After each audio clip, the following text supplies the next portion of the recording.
Hit subscribe to the DIY Writer to support your hardworking authors and also lessen your chances of ending up as a victim in their next book. The world's largest UFO conference, Contact in the Desert, announces the launch of their 8th annual and very first virtual event. This event is focusing on UFOs and the year of science, also consciousness and the future. This will be held June 24th to 28th, 2021. Contact in the Desert is renowned for its top lineup of experts in the fields of ufology, forbidden archaeology, government disclosure, alien phenomenon, crop circles, and much more. Contact in the Desert already is the largest UFO conference in history and will now be the largest UFO conference in the virtual world, with over 60 lectures, 40 workshops, 11 panels, featured speakers presentations, virtual tours to Giant Rock, and other interactive events. Go to contactinthedesert.com for more information and get your tickets now.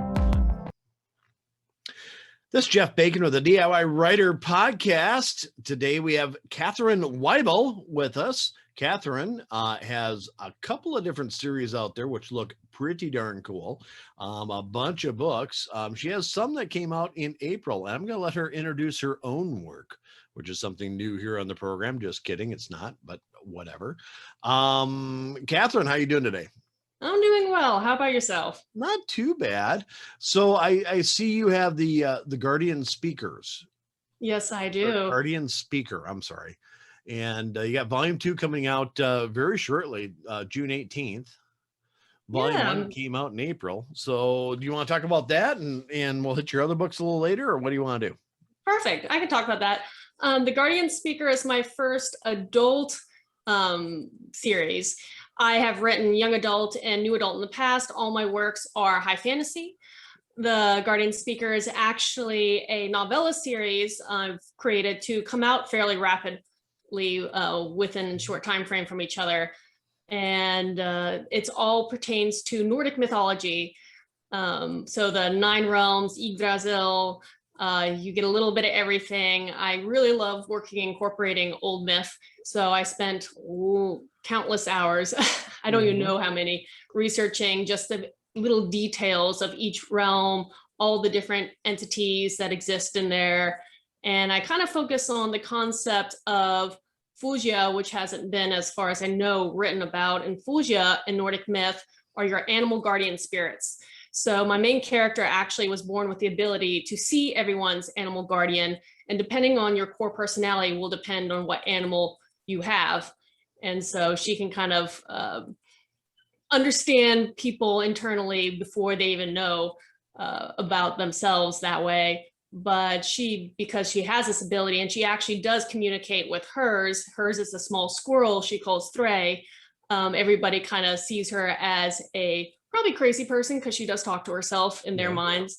And so she's kind of been an outcast for her society. So it's been a challenging role to kind of move away from the warrior woman as my lead and kind of come into the series with a female character who is not self-confident, very shy, but has a lot to offer the world.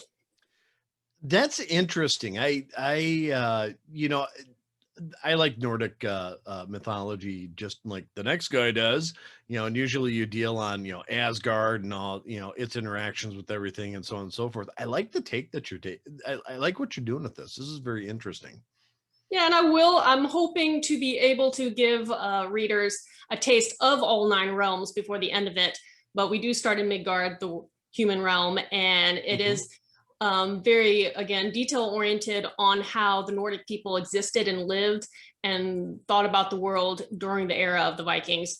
So the way she lives, or her people, her community, I have a number of historical books on my bookshelf that I kind of pulled from to try to keep just the little details and a little more realistic approach to what will become a very high fantasy piece. Very cool. So how fast are you going to be putting these out? Because you've got basically a couple of months in between the first 2. Are you every 2 months? Is that what you're kind of planning? More or less. When I do, because I also have a young adult series I have coming out. And so my goal for the adult series is put them out probably every other month. with the exception of whenever I do release one of my full lengths for a different series. And then I need a little buffer time between all that. But like I said, I was writing these, they're novellas, they are shorter, but the point is to have, fun with it, have the readers enjoy it, and try to keep the gaps between novellas pretty short. Okay. How many words are in your book? I'm just kind of curious. Words, I think one of them had about 80,000 to 90,000. So they're about 10. No, your 11 novellas. chapters. Your Yeah, novellas. oh, sorry. Yeah, that's what I'm saying. Is about 80,000, I think, words. So they're about 10 to 11 chapters. Okay. Cool. Every 2 months, huh? Wow. Yeah, it was a lot of prep work. It took a couple years trying to get to this point, so it didn't happen overnight. Cool. So your other series that you have, let's see. You've got the Incarn Saga. Yep. You've got those. And then you have another, did I see? Oh no, you have the box set out there. I'm sorry. And then you have the it's called the Jed Chronicles. The Jed Chronicles. Okay. Yes. Cool. And that started in November. Cool. Yes. So you're like all sorts of busy. I try to be. I'm definitely a person who can't sit still long. And we'll also get to your art here in a little bit, but why don't you tell us about those other two series? Okay, well, the Incarn Saga was my debut series. It's 4 books. The age bracket's a little more to the new adult category because there is kind of harsher violence that occurs throughout the book series. But that one pertains to a kingdom called Alasia. And within the kingdom, there is the human race, which is the ruling patriarchal society. And then they also have the Theriomorphs, which are a shifter race, which were the original natives who have since then been conquered by the humans. And at current in their history, both the Theriomorphs and the humans begrudgingly get along. Think of it as kind of pre-civil rights a little bit, where they're free, but they're not equal. Okay. And my main character is actually Theriomorph, so she's not human. Was kind of fun to create a character that has very animalistic instincts that will affect her thinking throughout. But at the beginning of the series, a third party comes over from across the ocean and starts attacking the kingdom. And so a draft is in place where my main character, Ueva, starts training for this upcoming war. And the series pretty much follows her adventure, and there's a lot of underground myth that kind of takes place. There's a lot of interaction with patriarchal society versus a young female. So there's sexism she has to overcome. Obviously the racism, there's the religious persecutions between her species, has originally developed a pantheon of 12 gods, and the humans are very monotheistic. So there's a lot of little things that kind of go on where she goes through, and readers can find some relatable things, possibly, even though it is fantasy. Very cool. Very cool. And so those are kind of your young adult books, that first series. Well, that first series, I would say new adult. So okay. Older teenagers, 20-year-olds is kind of the aim, again, because it is a little graphic in the war and battle scenes. So I wouldn't really cast it as a true young adult. All right. And that always kind of confuses me a little bit. Young adult, new adult. Yeah, they kind of almost adult, kind of an adult, young teen, it's just like, okay, I'm not sure where those age brackets are, but it seems like everybody has kind of their own interpretation of it at times. I think, yeah, sometimes they do overlap a little bit. From what I kind of follow is new adult or predominant characters that are later teens to early 20s, but their topics can deal with sex or darker things like rape, bloodier things like war, and little heavier stuff than maybe a 12-year-old might want to read. Yeah. My running joke on that as far as the age brackets goes is it doesn't really matter if you write PNR because you just advertise to all of them. That's true. Urban fantasy, military fantasy, whatever. Yeah, that's all PNR. Anyway, paranormal romance, for those who don't know what I'm talking about, they advertise everywhere. That's a very big popular bracket. It is. Yeah, old adult, young adult, doesn't matter. That same book's in all of them. Yeah, no, just kidding. Somebody's going to slap me for that someday, but not yet. I won't.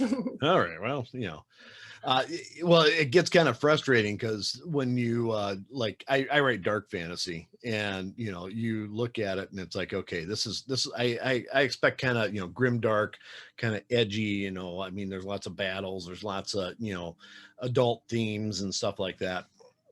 And you go into the top 100 and you're looking at it's like, that looks like a sex book. What? No, what are you doing here? No, that's not the genre. It's like, okay, whatever. And they're like number 1, 2, and 3. But I have heard that sometimes Amazon's automatic algorithms, they'll put books in places that don't make sense. One of my books was slotted to an just a educational book, and I was like, no, this is fantasy. It could be, but category pretty quick. That doesn't make sense. It's going to find the wrong readers. Yeah, Amazon does a really good job at screwing things up at times. Sometimes, yes, I will concur. Yep. I like this security briefing that's going around. Do you have like an Alexa or an Echo Dot or anything like that? I do not, but I know a lot of people who do. Yeah, evidently they put out a new service to where your Echo or your Amazon all of a sudden can become a short-term Bluetooth, or not Bluetooth, but a low frequency web AP for somebody walking by your house. So if they hook up for this Amazon service, they can actually, as they're walking past your house, jump on your Amazon and use your internet, which is really awesome. Yeah, no, no, thank you. Yeah, and then you have instructions on how to shut it off, and it's like, really, Amazon, you're really gonna do that? You got to be kidding me. Okay, you're pushing things the way it is. Knock it off. Yeah, that's a little sci-fi era that I'm not comfortable with right now. Yeah, we actually have an Amazon Alexa that I kind of like, kind of don't like, and I ask it on a daily basis. So, are you working for the CIA today or not? I work for Amazon. Okay, do they work for the CIA? I ask different questions like that. And the thing that really bothers me is you can be in the middle. It could be dead silent in the house, and all of a sudden, Alexa will say, "I didn't quite understand that." It's like, Well, you're listening? Oh, this is scary. So I'd like to get it out of my house, but my kids seem to like it, so I don't know. We'll see. she is always listening, and it's one of those double-edged swords. There's benefits of being able to lazily shout across, "Hey, please buy that," versus, the problem of she is always listening. Yeah. Careful what you say. The funniest thing that I had happen during Christmas was my 3-year-old daughter's looking at a Target flyer. And out of the blue, she says, "Alexa, add all the toys from Target on my toy list." No. And it did create a toy list for her, and but didn't understand what to add. And it's just like, whoa, my 3-year-old, I mean, we have ordering shut off so nobody can order off the dang thing, but it's just like, my 3-year-old now understands how to run Alexa. That's scary. Oh yes, the smaller and younger they are, the quicker they pick up on this stuff. It's amazing. And again, a little worrying. A little worrying. Yes. You get too used to that, and all of a sudden, your wiretap is right there, called Alexa. But so you're also an artist, and you're telling me before we actually started recording your process on what you paint on, which is you paint on glass, and it's reverse glass paintings. Can you explain that? Because I found that horribly interesting. And to be honest, it sounds just hard. So. Well, I guess, some people think, I think backwards for this process, which is in a way true. As you were saying, reverse glass painting is a style of painting where the glass becomes your canvas. You start with any kind of details, so whatever's in your foreground up front, and you work in layers all the way till you finish your background layers. And only after the paint finally dries can I flip the piece around and reveal the final painting. So anytime I approach this, I do a lot of pet portraiture and animal paintings. And so anytime I do someone's dog, cat, hedgehog, I've done that. You kind of have to start with a mirror image of the animal, because the final piece will be flipped around to reveal. But it is painted on the glass, and the glass actually protects the front, which is kind of neat too. It's very neat. I as you're explaining it, it's like, okay, I've seen those, that type of art. Never really thought about how they actually have to do that. I think it's interesting that you have to paint it, and then once it dries, flip it around and see what it looks like. And I know there are other artists who do reverse glass that may rig up mirrors or be able to do different things to kind of see what they're doing. And I know sometimes with my bigger works, it's nice to try to peek carefully, but it is also a wowing effect when you're finally done, you flip it around and see what it looks like, and you hope it looks close to what you're trying to get. Sure. That is the goal. Sure. If I was to do that, I would need a razor blade right next to it, because then I'd go, oh no, that's not it. Scrape, scrape, scrape, do it again. I have done that in the past sometimes. Yeah, well, I can barely paint a house. I don't know how I'd ever do that, but very impressed with that. So what else do you do? Well, actually, I'll go back, jump back a little bit. I do have that third series that I recently put out. Yeah. No worries. And that's my young adult series. That one's really fun for me, and I'm excited about it. Right now, I only have the first book out. The first book's the 12 Tasks. The series is the Jed Chronicles. And this one was actually the series that made me want to become a writer.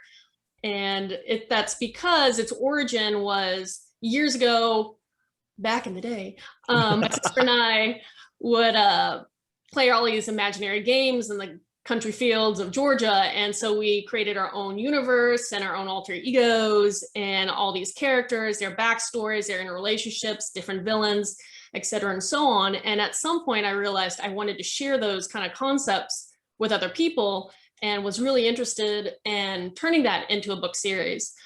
But of course, what happened, I ended up doing the Incarn Saga as my debut series, kind of just getting used to the self-publishing, the indie markets, seeing if I could actually write a whole book, figuring out the whole editors and just the process. So that was a fun debut series. But now that I'm a little more comfortable, I finally returned to the Jed Chronicles, and I've put that first book out, the 12 Tasks. Yeah. And I just need to scroll down. I didn't see the release date on it. That was the one in November, wasn't it? Yes, Yeah. Correct. Okay. Yep, there it is. Whew. So how many books are in that series? 3 or 4? That series, well, the second one will hopefully be released some point late fall, early winter. Just depends how quickly I can get it to my editor and come back. But the series as a whole, I'm aiming for about 7 to 8 books, depending on how it splits. Wow, that's a big one. Very cool. And so that's written based on back in the day. I like that. Yeah, back in the day. But the concept of that one's totally different. It's a multiverse with 12 planets that host what we perceive as magic. And periodically, since the dawn of time, there's something will trigger and affect the balance of the universe. And if the balance of the universe is damaged too much because of this, all life could potentially cease. So during those times, a hero would rise. They're all known as the Jed. They all have certain abilities that manifest. And so at the beginning of this series, my main character, again, my alter ego, her name is Katie, clearly, and wakes up on a world that's not her own. She is quickly told she might be this next Jed. And in order to prove that this is really the case, she needs to accomplish 12 tasks, one on each of those worlds, and earn the items of the prior Jed.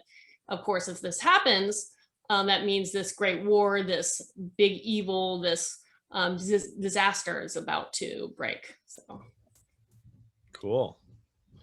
I kind of dig those stories that dive into a multiverse. I think that's cool. You know, I thought it was going to be cool, and then it took me a few months of all these diagrams and details and walls of colored sticky notes trying to get everything situated in order and figured out, because it was becoming a little more complicated than I was ready for at that moment. Yeah, I like the theory that there's multi universes, and they each kind of intertwine and intertangle with each other, and even you might have different magic systems on each one of the universes, because physics are different, or this is different, or whatever. Mhm. It adds a level of detail that is just, I haven't written anything like that, but it's just like, well, that would be so cool. Lots of notes, lots of Lots of backtracking. notes. How many times have you written something? Oh crap, I violated rule 13 back here in that notebook over there. I know, I have to refresh myself every so often. And I guess that's a little bit of the problem of trying to attempt to release 2 different series and each series has multiple planets going on. And so every time I jump, it does take me a little bit of time just to refresh and make sure I don't cross the streams, as Ghostbusters say. Make sure I'm writing about the right planet in the right realm. Ghostbusters, you're dating me. I saw the original one in a movie theater. Oh, I love that. that was awesome. But yeah, so don't cross the streams, and so on and so forth. So I kind of get that from the Nordic stuff, because that would be, I could see where that could get really confusing. Yes, and I love, again, pulling from old myths. So the Jed Chronicles, each planet kind of host different entities from all sorts of mythologies. So some of them, or maybe some worlds, maybe are a little more geared to like Greco-Roman myth, while others are Nordic, and some are a little more obscure. I love finding like very unusual entities or mythos that people are not familiar with, and pull out creatures and beings from those. But just a side note, 2 more days till Loki comes out on Disney. I know, I am very excited. It's like, what am I going to do? Am I going to write or watch Loki? I'm not sure yet. I'll probably do both, but I'll just stay up too late. But, yeah, well, I mean, it's a way to unwind or inspire you. Think of it that way. It's research. It's exactly. research. Okay, there you go. Research. I love it. It's purely a writing research thing. Yes. Even though I don't write that, but it is. You're researching for a future series that you probably will never get to, but you never know. Exactly. Perfect. You understand. You get me. So what else do you do for hobbies? I mean, we've talked about everything you kind of do for work. What do you do? Do you do anything fun? Rock climbing, or that would be fun.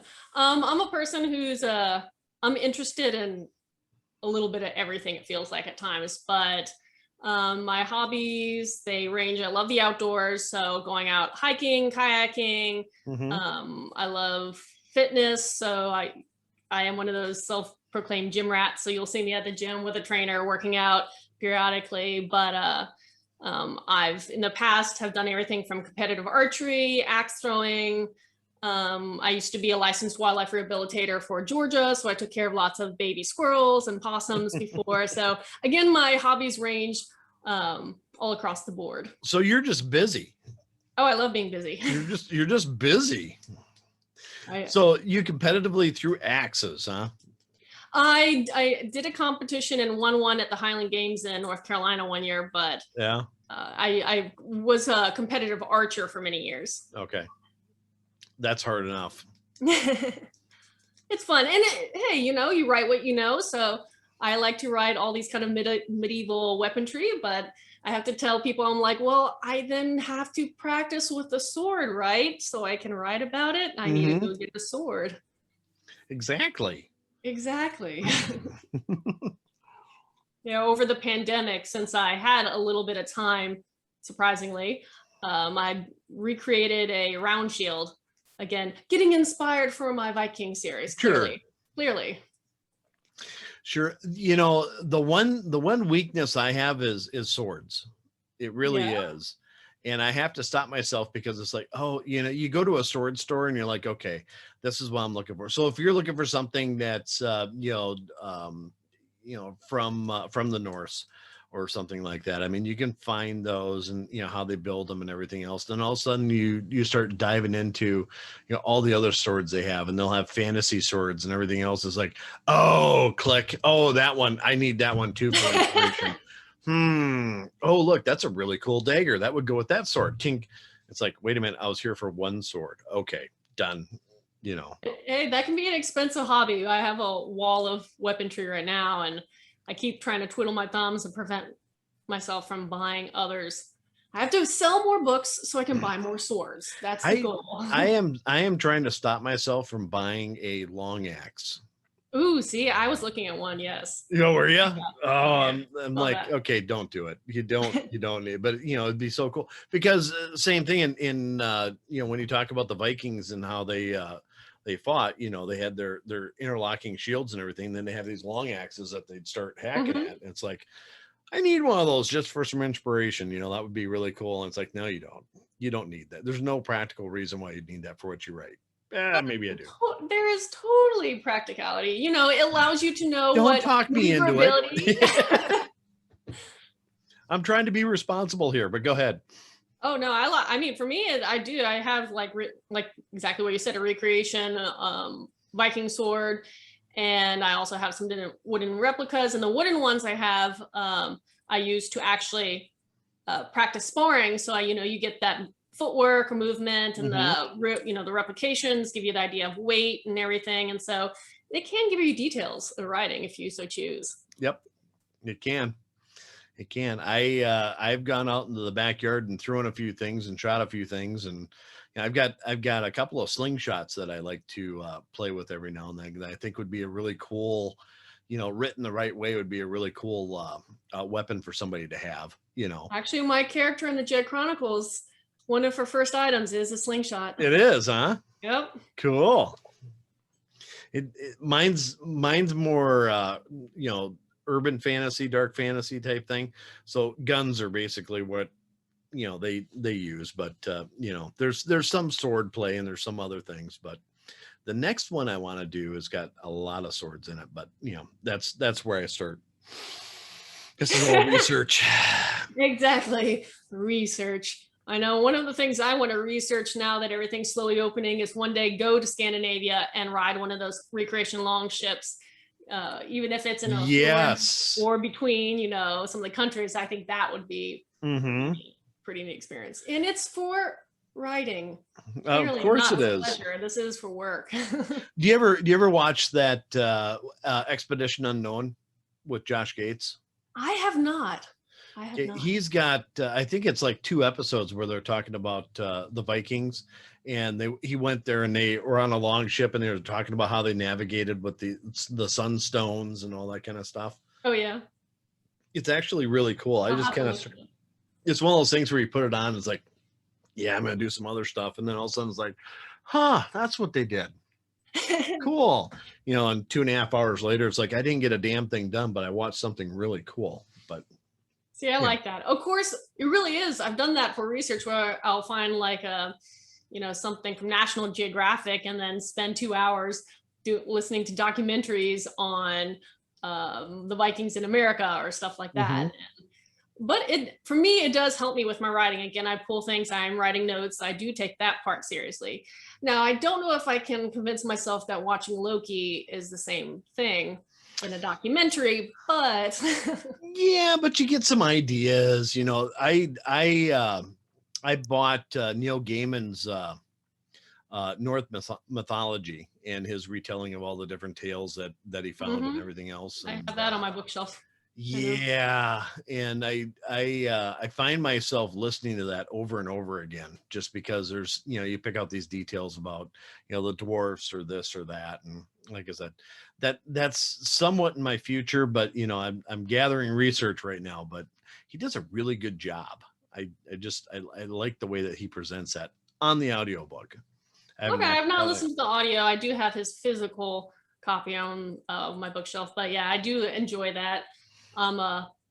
Though personally, I'm a sucker for it, and I know everybody stares at me weird, but I love reading ancient epic poetry and like the source material. So I know some people cringe when they think of someone reading the Odyssey for fun back to back. I am that person, but I have, I like the old myth, but it is nice sometimes and refreshing to read something, like you said, that is a modern person pulling apart the source material and being able to write it in a way where people can follow it a lot easier than maybe someone trying to read old text. I will tell you that it is my experience and both personal and professional that authors do put the fun in dysfunctional. see that. Yes. Yeah, absolutely. And I do love it so when my wife will come up and tell me, you're getting a little OCD on this. Can you just stop for a minute? The kids would like to see you. It's like, yeah, I can stop anytime I want. I'll be down in a half hour, Promise. Oh, I understand that. I'll sometimes have my shoulder tapped by my boyfriend and he'll be like, okay, it is way past work hours. You need to stop and take a moment. Yeah. But yeah, I understand. Yeah. You're like, just 5 more minutes. Swear to God, I'll be right there. Yeah. Maybe 25, 30 an hour. Yeah, well, luckily I've been married long enough and kind of OCD on enough stuff to where my wife knows 5 minutes means within the next hour he should show his face, something like that. But that's a good learning curve. Plan accordingly. Yeah, well, but it happens. So anything else you want to tell your readers, fans, or anything else going on that you want to talk about? I mean, kind of going back to the thing, like all my series do incorporate some form of old myth. I am very fascinated with mythology. So even if some people who may not be familiar, that's fine. Other people who nerd out with it I hope they'll enjoy seeing all the little details that I've incorporated throughout. And the other thing is I do love the warrior woman. So kind of going back to, I guess, what we were talking about near the beginning, both the Incarn Saga and the Jed Chronicles, obviously my main characters are these spunky,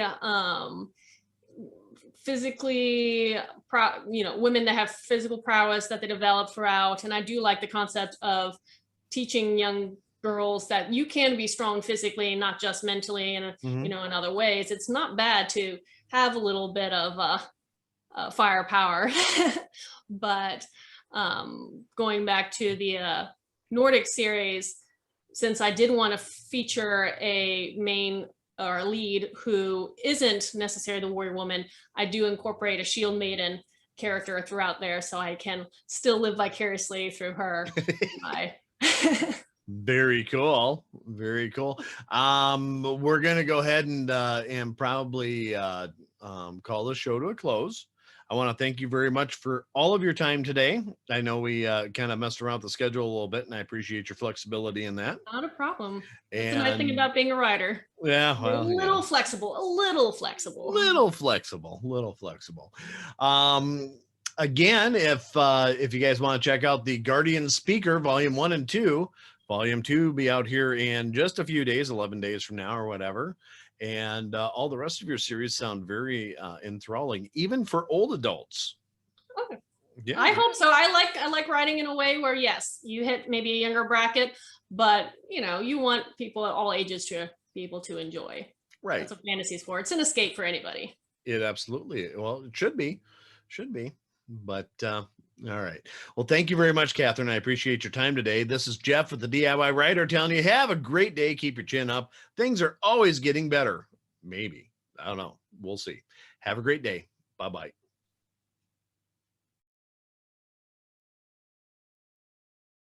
Please hit the subscribe button.